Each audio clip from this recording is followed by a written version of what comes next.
Cameroon, Bandung, Africa, Bandung, to the world, Bandung. Je suis l'homme le plus noir de la terre. Appelez-moi désormais Sa Majesté Sénateur Clétus. Le commissaire de police, du moins l'ancien commissaire de police, Léopold Ebené Albert, a craché le feu, les amis. Ce qui se passe au Cameroun n'a rien à voir. N'a rien à voir avec l'homosexualité. Chez nous, c'est du satanisme. Vous vous rendez compte? Ce qu'on fait subir aux chefs, aux pères de famille, les pères de famille sont détruits, vous vous rendez compte? Imaginez-vous, dans une administration où tous ceux qui doivent avoir des promotions baissent la culotte. Ces gens, psychologiquement, sont complètement détruits. Ils ne peuvent pas travailler pour l'intérêt du pays.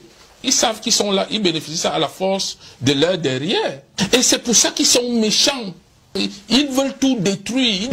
Et là, il a fait, je suis allé dans ma bibliothèque pour trouver ces ouvrages. Ces deux ouvrages, c'est le travail de mon frère de regretter mémoire, Charles Atiba et Yéné, les amis.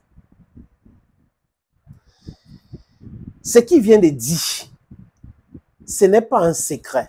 Du moins, c'est un secret de polichinelle. Ceux qui sont honnêtes dans ce pays devraient reconnaître que tout ce qu'il a dit là, dans l'extrait que vous avez écouté, c'est la pure vérité. Les amis, je vous suggère de l'écouter encore. Fort de mon expérience à la police judiciaire et aux renseignements généraux, j'ai beaucoup appris. Et étant à la police judiciaire, j'ai vécu des situations inimaginables. Je rentrais le soir, j'étais incapable de dormir. Des épouses, des hautes personnalités, elles prenaient le courage à deux mains. Elles venaient vers moi à la PJ, à la police judiciaire, pour se plaindre de leur mari. C'était des femmes complètement abattues. Et lorsque vous voulez savoir de quoi il était question, Bien sûr. Ouais, elles vous disaient que elles ont des enfants, garçons et filles, qui sont violés, violés, oui, par leur père, le géniteur. Et ce n'était pas des personnes de petit calibre. Il s'agit des personnalités. Voilà le Cameroun pour vous. Comme Lapiro avait dit, dans l'instant bitam, très bientôt, je dis encore les amis, très bientôt, ceux qui ont passé leur temps à spolier, à manipuler, à animaliser les Camerounais vont devoir payer parce que les langues vont délirer. Il est aujourd'hui à l'est là où il est, mais il fait partie où il est l'un des commissaires qui arrêtait les épéviables au Cameroun. On lui a proposé quoi, les amis? Qui baisse sa culotte. Qui baisse sa culotte. Et c'est ça le Cameroun pour vous. C'est pour cette raison que vous pouvez voir un ministre. Il a peur d'un secrétaire général. C'est pour cette raison que vous pouvez voir un ministre. Il a peur d'un commissaire de police. C'est pour cette raison que vous pouvez voir un ministre. Il a peur d'un sélectionneur. C'est pour cette raison que vous pouvez voir un inspecteur de police qui fait peur à un général. Je dis du n'importe quoi, les amis, mais je présente une image pour que vous compreniez le mal que subissent certaines personnes. Le mal est profond. Pour avancer, si vous n'êtes pas deux, si vous n'avez pas un prénom si vous n'avez pas un parrain, si vous n'avez pas si, on va vous bloquer. La méritocratie n'a pas sa place au Cameroun. 43 ans de l'échec total du système Paul Barthélemy Biya Bivondon. Ce sont les faits. Et c'est cruel. On voit ça. Mais il faut attendre que les gens qui sont dans le système commencent à parler. Et il ne sera pas le dernier, il n'est pas le premier ni le dernier qui va parler, les amis. D'autres vont parler. Imaginez un seul instant que Paul Biya n'est pas président de la République. Vous allez écouter toutes les révélations possibles. Les amis, je vous suggère de l'écouter encore. Ça veut dire que ce que les gens ne savent pas, hein, c'est que tout gouvernement que Paul Biya fait, il se réfère toujours au grand maître des loges camerounaises, parce qu'il y en a plusieurs. Et chaque loge lui propose les membres du gouvernement, en fait, leurs représentants. C'est d'ailleurs pour cela que le procès de Paul Biya sur la gestion du Cameroun, c'est aussi le procès des loges.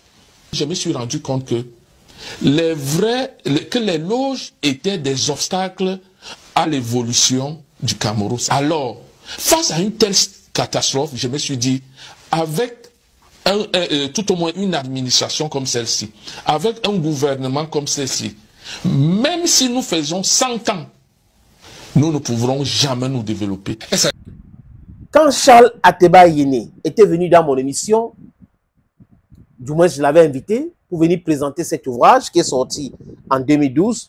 L'autre aussi, c'était d'abord ça. Ça s'est sorti en 2010. Le titre du livre, c'est quoi? Le management de l'opacité et les drames de la société camerounaise.